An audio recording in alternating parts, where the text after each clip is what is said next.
শুভ সন্ধে বন্ধুরা। সন্ধে হতে যায়, এখনো হয়নি। তো দেখো পুকুর পাড়ে চলে এসেছি, আর দুপাশের পুকুরই পুরো জলে ভর্তি।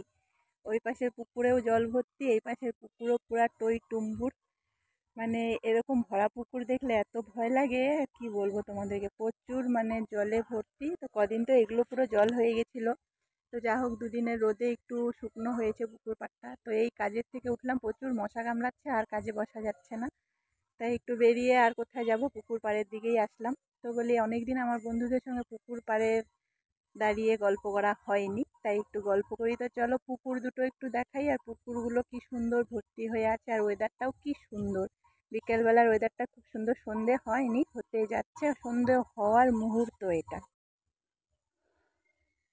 দেখো দুটো পুকুর একদম ভর্তি।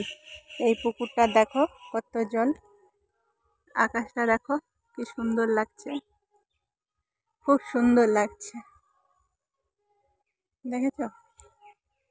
এটা দেখো, এটাও পুরো ভর্তি। প্রচুর জল হয়ে গেছে, কি ভয় লাগে। আমি মানে হ্যাঁ, বৃষ্টি হওয়ার 5-6 দিন আগে সেই যে মিডিলে যে বাসটা দেখা যাচ্ছে, সেখানে গিয়েছিলাম সাঁতার কেটে কেটে। উফ, কত জল সেখানে, আমার পা পাচ্ছিল না। আবার গিয়ে বাস ধরে অনেকক্ষণ দাঁড়িয়েছিলাম, তারপরে জোরে নিঃশ্বাস নিয়ে তারপরে এখানে এসে উঠেছি। মানে কি বলবো, হালকা হালকা সাঁতার জানি, খুব বেশি জানি না, কিন্তু এত রিস্ক নেওয়া উচিত নয়। দেখো ওয়েদারটা কি সুন্দর, সন্ধেবেলার মুহূর্তটা খুব সুন্দর হয়, আর সকালবেলার মুহূর্তটা খুব সুন্দর হয়। একটা দিনের শেষ করলাম আমরা। তো সেই দিনের শেষটা যে এত সুন্দর হয়, এগুলো মন থেকে অনুভূতিগুলো আমরা মানে উপভোগ করলে খুব সুন্দর। আর যদি উপভোগ না করতে পারি, খুবই খারাপ। সারাদিন পরে যদি এরকম একটা মুহূর্ত আমরা নিজের থেকে উপভোগ করি, খুব সুন্দরই লাগে।